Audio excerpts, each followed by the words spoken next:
esta diapositiva quiero mostrarles cómo se produce la degradación de moléculas que han sido endocitadas a una célula.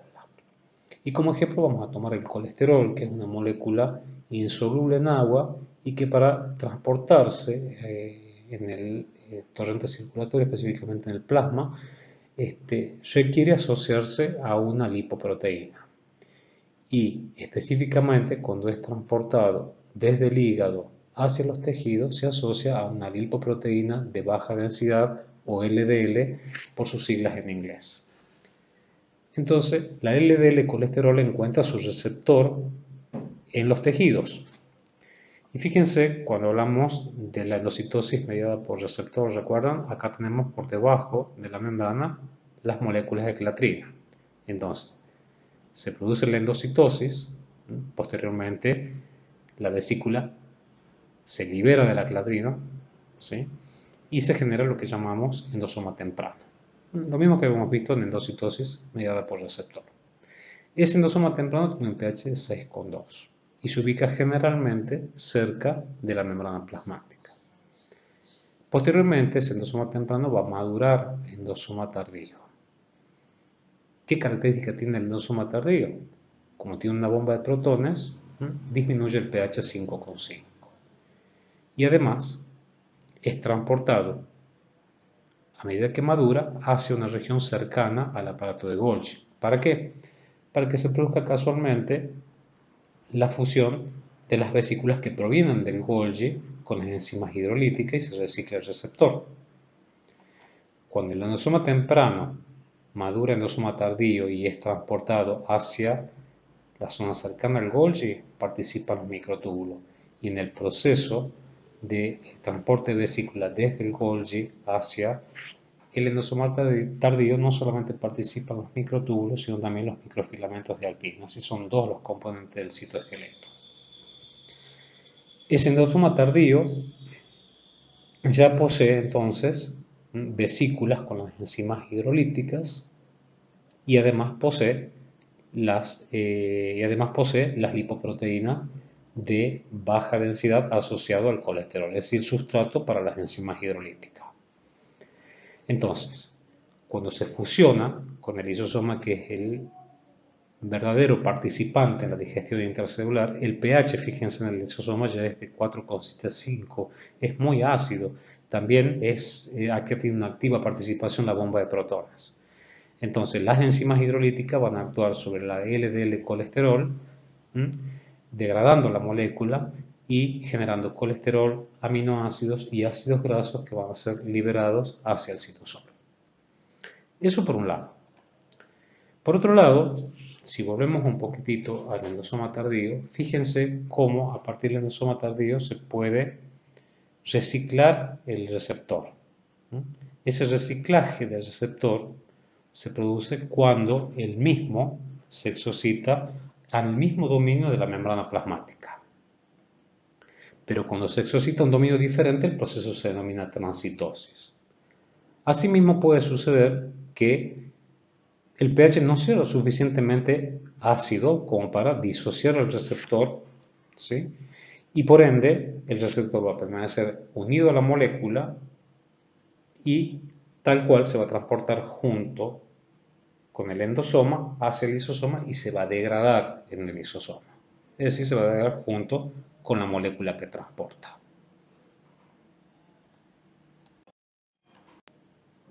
Como dije anteriormente, la digestión intracelular es llevada a cabo exclusivamente por los lisosomas. Son órganos pequeños, hasta 0,5 micrómetros, y tienen una gran cantidad de hidrolasas ácidas como nucleasas, proteasas, lipasas, glucosidasas, ¿sí? Un pH 5, entre 4,7 y 5, del cual es responsable la protona TPasa. En el interior presentan una serie de oligosacáridos que se encuentran recubriendo la membrana, o sea, la bicapa lipídica del lado citosólico, de tal manera que estas hidrolasas no afecten ni a la membrana ni a los transportadores que se encuentran en la misma, como ser transportadores de aminoácidos, azúcares y nucleótidos.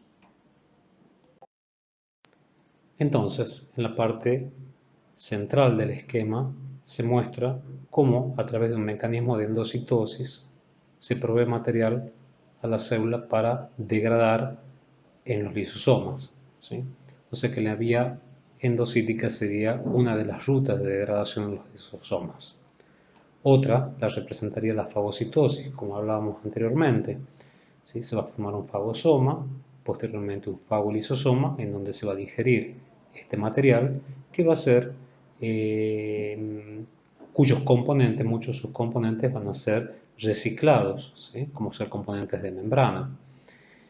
Pero también la célula puede contener material envejecido, como es el caso de mitocondrias. Entonces se produce lo que se denomina autofagia, en donde la mitocondria, por ejemplo, se va a rodear de retículo endoplasmático y de esa manera se va a asociar al lisosoma para ser completamente degradada. O sea que las tres rutas de degradación de los lisosomas son la vía endocítica, la fagocitosis y la autofagia.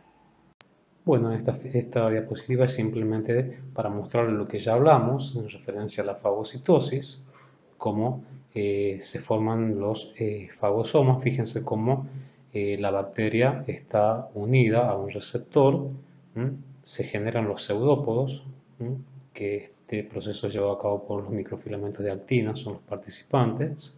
¿Sí? Y acá ya tenemos una fotografía también al microscopio electrónico de transmisión cómo está formado el fagosoma.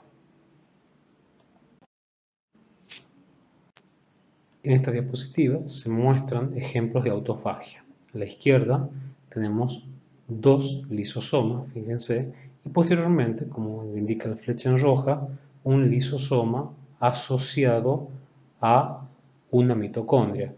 ¿Sí? Esto sería ya un autosoma.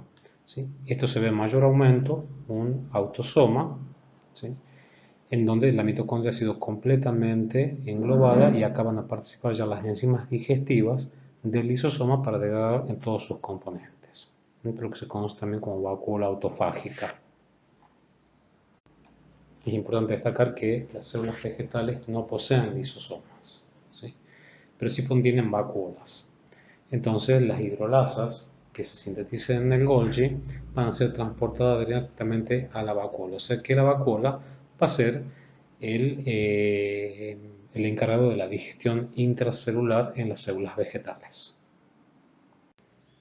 Existen diferentes modelos que permiten explicar cómo se mantiene la estructura polarizada del Golgi y cómo se produce la movilización de moléculas entre los diferentes compartimentos. Esos modelos son el modelo de transporte vesicular y el de maduración de cisterna. En el primer caso, fíjense cómo las vesículas que provienen del retículo endoplasmático rugoso, que se marcan en rojo, ingresan al aparato de Golgi y en cada una de las cisternas se producen brotes de vesículas que vuelven a reingresar a la cisterna siguiente y así sucesivamente dependiendo en qué lugar deba madurar la molécula que transportan. ¿Sí? De esa manera alcanzan la región trans en donde va a ser clasificada la molécula para ser enviada al sector de la célula que corresponda. En este caso, las cisternas son estructuras estáticas. En el caso de la maduración, del modelo, perdón, de maduración de cisternas, las cisternas aquí se van a mover progresivamente y van a madurar a medida que se movilizan hasta alcanzar la región trans del Golgi.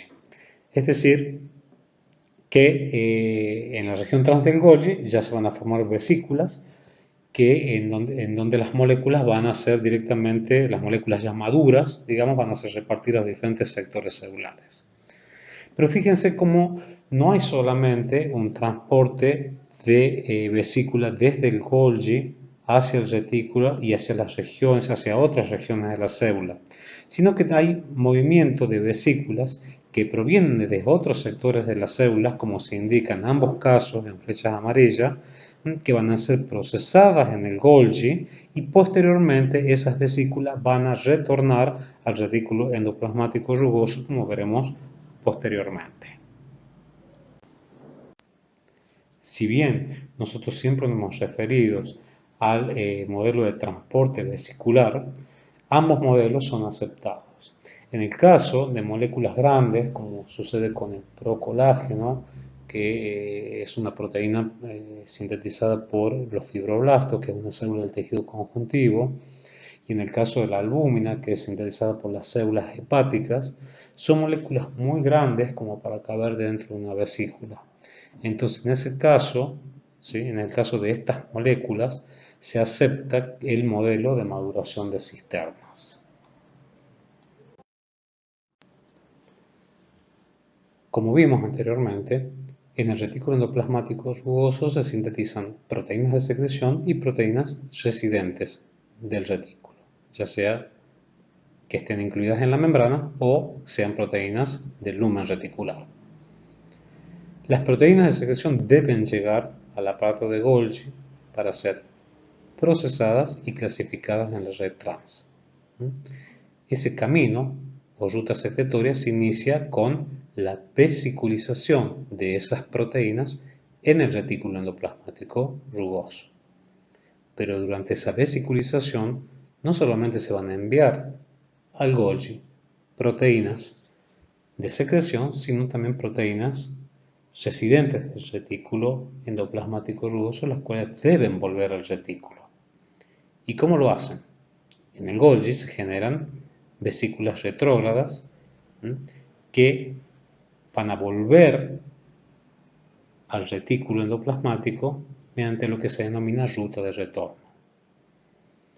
Lo importante destacar es que no solamente se devuelve al retículo proteínas residentes, sino también se recupera membrana que va a ser reutilizada, digamos, por ejemplo, para reiniciar la ruta secretoria.